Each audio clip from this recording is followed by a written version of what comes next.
mineral kalsium, magnesium, potasium, sodium, iron, zinc. Tapi kita tak belajar yang ni. Air ni dia punya air mineral datang daripada dia larut daripada tanah. Macam akar, dia nak cari nutrien daripada tanah kan, dia larut dalam akar. Okey, so yang itu kita tak belajar. Hari ni kita akan belajar mineral logam. Kita nampak, kita boleh pegang, kita boleh rasa. Okey, mineral logam. Apa contoh mineral yang awak dah baca dalam buku tadi?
nama sedikit dia. Sebab atom yang membentuk perak adalah atom. Berlian terbentuk daripada apa? Satu. So, cepat bagi nama. Cikgu jumpa. Boleh suruh depan. Oh, Kalium. Kalsium tu semua ion logam. Kan?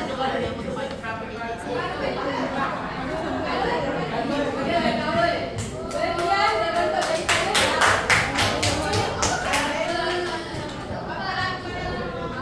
karbon ni dalam berlian adalah mineral yang paling keras. So karbon ni dia dah duduk dekat bawah keras bumi tu, dia dimampak-mampakkan dengan tekanan sampailah dia membentuk satu struktur berlian yang keras dan bernilai. Okey. So nama sensitif untuk berlian adalah karbon. Okey, now kita berbalik kepada boksit. Kenapa boksit ni nama dia aluminium oksida? Sebab dia terbentuk daripada dua unsur, iaitu aluminium dan oksigen. Okey. Kenapa nama aluminium? Unsur dia aluminium dan oksigen, tapi jadi nama oksida.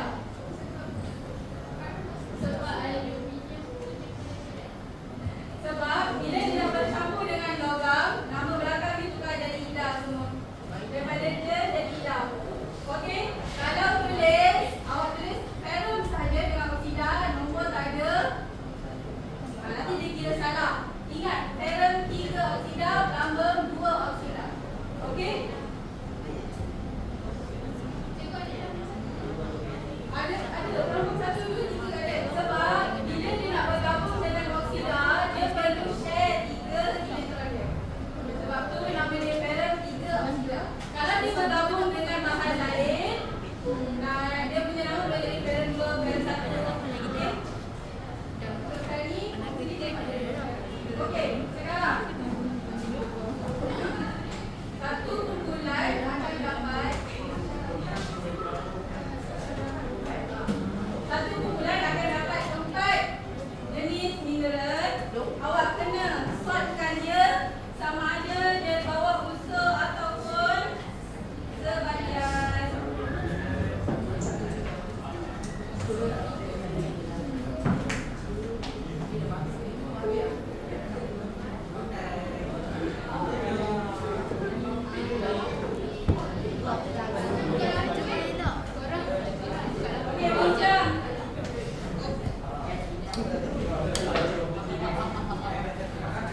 Okey. So semua dah boleh faham tak? Emas, perak, berlian adalah unsur. Okey, cikgu macam mana nak ingat? Banyak lagi mineral cikgu. Untuk tingkatan 3, apa yang ada dalam buku teks itu sahaja yang boleh ingat. Boleh? Okey.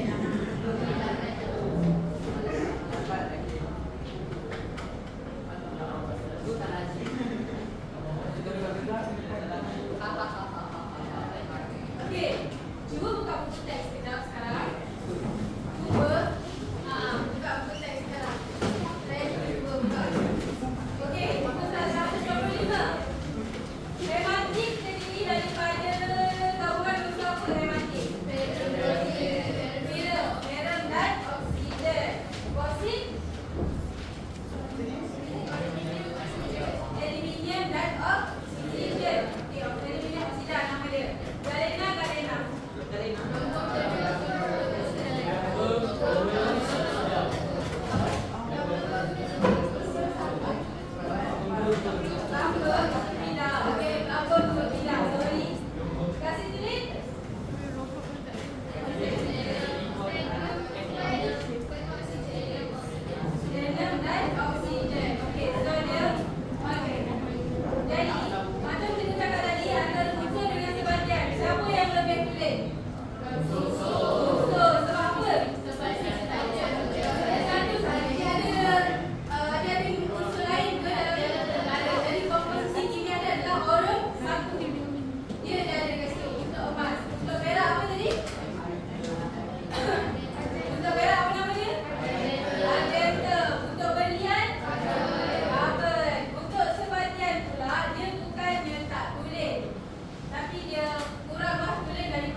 Okey, parent dalam bukan dalam bahasa Inggeris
unsur yang ketiga.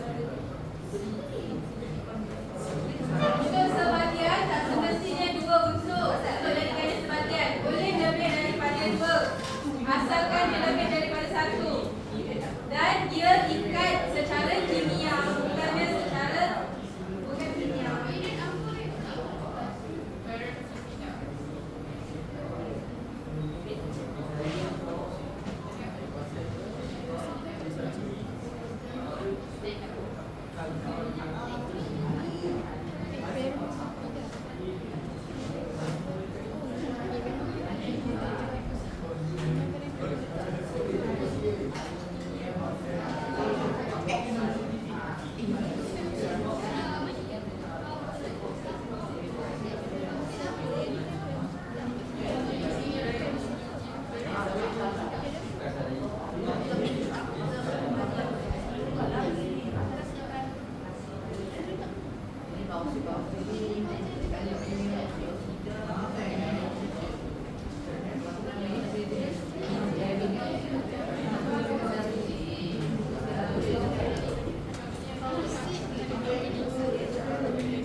Siapa yang ingat dia ada 3 unsur?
pertama sekali, cikgu review dulu secara verbal. Pertama sekali dia akan masukkan satu spatula kalsium karbonat ke dalam tabung didih P dan tabung didih Q. Maksudnya ada dua. Okey, ada dua tabung didih. Tabung didih P, tabung didih Q. Tabung didih P dalam ni masukkan apa? Kalsium kan? Karbonat. Dan masukkan apa? Asid hidroklorид. Dalam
tegak macam tu barulah terbentuk dia menjadikan putih tadi. Okey, itu nak menunjukkan dia ada salt. Okey.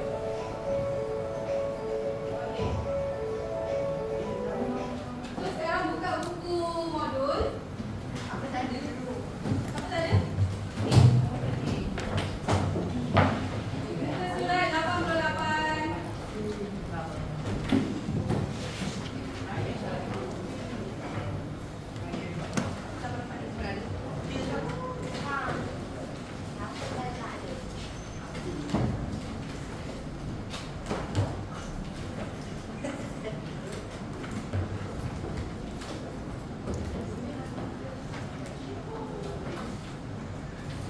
Okey, 88. Aktiviti yang sama. Di soalan PA berdasarkan aktiviti di atas. Aktiviti apa? P tabung didih P dan P kalsium karbonat dan asid hidroklorik cair. Okey. Dia react each other dan membentuk apa tadi? Garam, CO2 dan air. Untuk tabung didih Q pula atas Q. Kalsium karbonat itu dipanaskan. Okey, yang ni tak ada video dia. Okey, berdasarkan aktiviti di atas, nyatakan pemerhatian terhadap air karbon pada akhir eksperimen.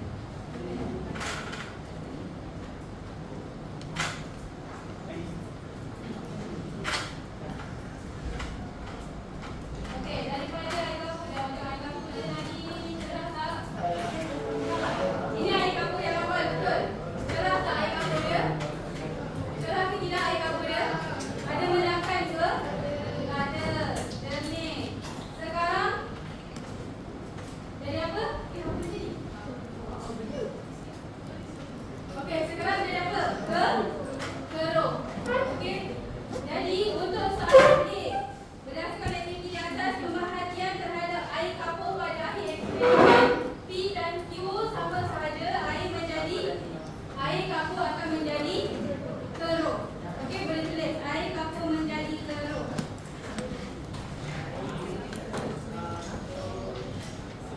Okey, tadi awal-awal tadi juga dia ada bagi tahu.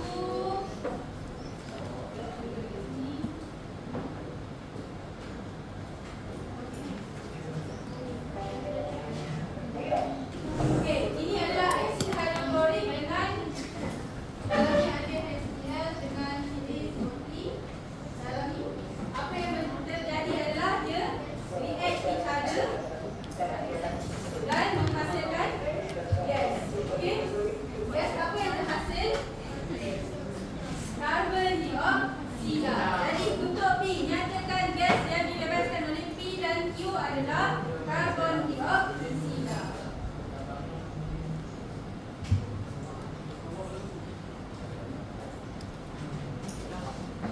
Okey.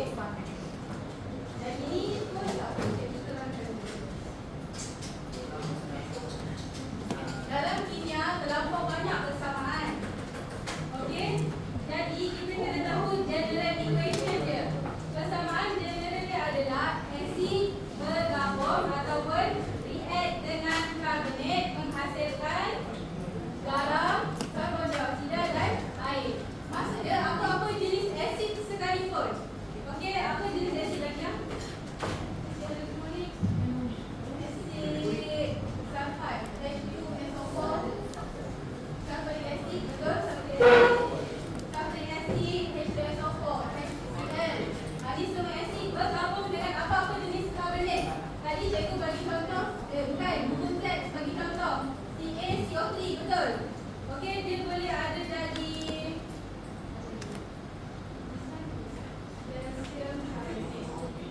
boleh jadi ada garam CO, tapi cikgu lupa dia punya nombor dekat bawah ni apa. Okey, apa-apa pun dia akan menghasilkan garam. Jadi tetaplah mesti akan ada CO2 dan H2O. Apa yang berbeza? Asid karbonat dengan garam yang terhasil. Okey, untuk yang kita belajar hari ni, kita belajar apa? HCl campur dengan kalsium karbonat. Okey, dia menghasilkan apa? Kalsium klorat